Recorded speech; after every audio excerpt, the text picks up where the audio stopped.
Hello friends, movie updates ചാനലിലേക്ക് സ്വാഗതം. The verdict എന്ന് പറഞ്ഞ തൊരാസ എന്ന് പറഞ്ഞിട്ടുള്ള ലിറിക്കൽ വീഡിയോ പുറത്തിറക്കിയിട്ടുണ്ട്. പിന്നെ പടത്തിന്റെ 4 days to go പോസ്റ്റർ ഒന്നും അതിന് സ്ക്രീനിൽ കാണിക്കാം. മെയ് 30 പടം റിലീസ് ആകാൻ പോകുന്നത്. പിന്നെ സറണ്ടർ എന്ന് പറഞ്ഞ ടീച്ചർ 28 വരും എന്നുള്ള അറിയിച്ചിട്ടുണ്ട് ഈ മാസം തന്നെ, എന്ന് വെച്ചാൽ നാളെ. പിന്നെ തഗ് ലൈഫ് എന്ന് പറഞ്ഞ IMAX പോസ്റ്റർ ഉണ്ട്, ഞാൻ സ്ക്രീനിൽ കാണിക്കാം. പിന്നെ പടത്തിന്റെ ഓഡിയോ ലോഞ്ച് നടന്നിരുന്നു. അപ്പോൾ അതിലത്തെ ഓരോരുത്തരായിട്ടുള്ള ഫോട്ടോ ഞാൻ കാണിച്ചാണ്. അപ്പോൾ എല്ലാവരും കൂടിയിട്ടുള്ള ഒരു ഫോട്ടോ ഇട്ടിട്ടുണ്ട്, ഞാൻ സ്ക്രീനിൽ കാണിക്കാം. അപ്പോൾ പിന്നെ ഡെവിൽസ് ഡബിൾ നെക്സ്റ്റ് ലെവൽ എന്ന് പറഞ്ഞിട്ടുള്ള സന്താനത്തിന്റെ പടത്തിന്റെ സ്നീക്ക് പീക്ക് പുറത്തിറക്കിയിട്ടുണ്ട്. പിന്നെ സീതാ പയനം എന്ന് പറഞ്ഞിട്ടുള്ള പടത്തിന്റെ ടീച്ചർ വരാൻ പോവാണ് നാളെ 28 അപ്പോൾ അതിന്റെ ഒരു അനൗൺസ്മെന്റ് വന്നു. പിന്നെ ദഡക് 2 എന്ന് പറഞ്ഞിട്ടുള്ള പടത്തിന്റെ 2 പോസ്റ്റേഴ്സ് ഉണ്ട്. സിദ്ധാന്ത് ചതുർവേദിയും തൃപ്തി ദിമിരയാണ് മെയിൻ കഥാപാത്രങ്ങളായി എത്തുന്ന പടത്തിൽ. എന്തായാലും പടത്തിന്റെ റിലീസ് ഓഗസ്റ്റ് 1 എന്നുള്ള അറിയിച്ചിട്ടുണ്ട് ഈ വർഷം തന്നെ. പിന്നെ ഗതികാച്ചൽ എന്ന് പറഞ്ഞ പടത്തിലത്തെ തീം സോങ് വരാൻ പോവാണ് ഇന്ന് 4 മണിക്ക്. അറിയിച്ചുകൊണ്ടുള്ള പോസ്റ്റർ ഉണ്ട്. അപ്പോൾ പിന്നെ നവീൻ പോളിശെട്ടി അഭിനയിക്കുന്ന അൻഗനക ഒക്കരാജു എന്ന് പറഞ്ഞിട്ടുള്ള പടത്തിന്റെ റിലീസ് ജനുവരി 14 2026 ഒഫീഷ്യലി കൺഫേം ചെയ്തിട്ടുണ്ട്. പിന്നെ വ്യവന സമേതം ബന്ധുമിത്രാദികൾ എന്ന് പറഞ്ഞ പടത്തിന്റെ ഫസ്റ്റ് സിംഗിൾ വരാൻ പോവാണ് മജ മൂഡ് എന്ന് പറഞ്ഞിട്ടുള്ള പാട്ട്.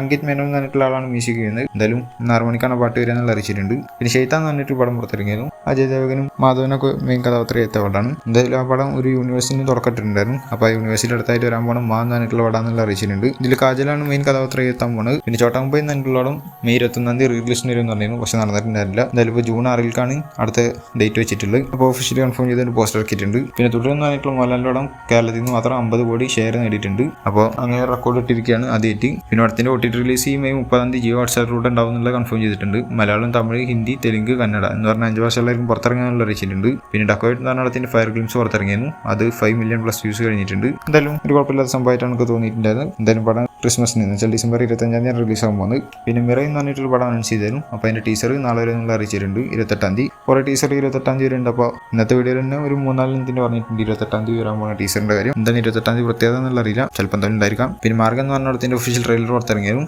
കണ്ടവർ കണ്ടോക്കാന്നുള്ള ഇന്നത്തെ അപ്ഡേറ്റ് വീഡിയോയിൽ ഞാൻ പറഞ്ഞാണ്. എന്തായാലും ട്രെയിലർക്ക് നല്ല ട്രെയിലർ ആയിരുന്നു തോന്നിയത്. പടം നന്നാവുന്നതിന് പ്രതീക്ഷിക്കാം. പിന്നെ റോന്ത് എന്ന് പറഞ്ഞ പടത്തിന്റെ ഒഫീഷ്യൽ ടീസർ പുറത്തിറങ്ങിയിട്ടുണ്ട്. ജൂൺ 13 പടം റിലീസ് ആകാൻ പോകുന്നത്. ഷാഹി കബീറാണ് കഥ എഴുതിയിട്ടുള്ളൂ, ഡയറക്ഷൻ ചെയ്യുന്നതും. അതുകൊണ്ട് തന്നെ നല്ല പ്രതീക്ഷ ഉണ്ട് പടത്തിന്. ടീച്ചർ ഒരു ചെറിയ ഒരു സംഭവം മാത്രമായിട്ടാണ് കൊടുത്തിട്ടുള്ളത്. വലിയ കാര്യങ്ങൾ കാണിക്കുകയോ പ്രത്യേകിച്ച് റിവീലിംഗ് നടത്തുകയോ അങ്ങനെയൊന്നും ചെയ്തിട്ടൊന്നുമില്ല. ജസ്റ്റ് ഒരു ടീച്ചർ, പക്ഷെ നല്ല ടീച്ചറായിട്ടാണ് എനിക്ക് തോന്നിയത്. പിന്നെ നരിവേട്ട എന്ന് പറഞ്ഞിട്ടുള്ള ടോവിനോ തോമസിന്റെ പടം സുരാജ് വെഞ്ഞാറമൂടിന്റെ പടത്തിൽ മെയിൻ കഥാപാത്രമായിട്ട് വേറെ. എന്തായാലും ഈ പടം 3 ദിവസം കൊണ്ട് 15 കോടിയാണ് വേൾഡ് വൈഡ് നേടിയിട്ടുള്ള അറിയിച്ചുകൊണ്ട് ഒഫീഷ്യൽ പോസ്റ്റർ വന്നിട്ടുണ്ട്. പിന്നെ ആട് 3 എന്ന് പറഞ്ഞ പടത്തിന്റെ ഷൂട്ട് ഇപ്പോൾ നടന്നുകൊണ്ടിരിക്കുകയാണ്. അപ്പോൾ തോമസിന്റെ ഫോട്ടോ ഒക്കെ ഇട്ടിട്ടുണ്ടായിരുന്നു, അതിന് സ്ക്രീനിൽ എടുക്കാം. എന്തായാലും ഈ പടം ആട് 3 കൂടി അവസാനിക്കുന്ന നല്ല രീതിയിലാണ് മുന്നേ വാർത്തകൾ വന്നിരുന്നത്. പക്ഷെ ഇപ്പോൾ കേൾക്കാൻ സാധിക്കുന്നത് എന്താണെന്ന് വെച്ച് കഴിഞ്ഞാൽ പടത്തിന്റെ ഫ്രാഞ്ചൈസിൽ 5 പാർട്ടാണ് മൊത്തം ഉണ്ടാവുക എന്നുള്ളതാണ്. എന്നുവെച്ചാൽ ആട് 3 ശേഷം 4ഉം 5ഉം കൂടി ഉണ്ടാവും എന്നുള്ള രീതിയിലാണ് കേൾക്കാൻ സാധിക്കുന്നത്. എന്തായാലും 3 സൂപ്പർ ആയി കഴിഞ്ഞാൽ 4ഉം 5ഉം ഇറക്കണോണ്ട് കുഴപ്പമൊന്നുമില്ല. എന്തായാലും കണ്ടോക്കാൻ എന്താണ്ടാവും പോകുന്നത്. ഈ 4ാമത്തെ സബ്ജക്ട് അല്ലെങ്കിൽ 4ാമത്തെ കഥ ഓൾറെഡി ലോക്ക്ഡൗൺ എന്നുള്ള രീതിയിലൊക്കെ കേൾക്കുന്നുണ്ട്. നോക്കിയൊക്കെ എന്തായാലും. അപ്പോൾ ഇതുപോലത്തെ അപ്ഡേറ്റ്സിന് കിട്ടാൻ ചാനൽ സബ്സ്ക്രൈബ് ചെയ്യുക. കൂടെ വീട്ടിലേക്കും അടുത്തിട്ട് വീഡിയോ കാണുന്നതായിരിക്കും. ബൈ.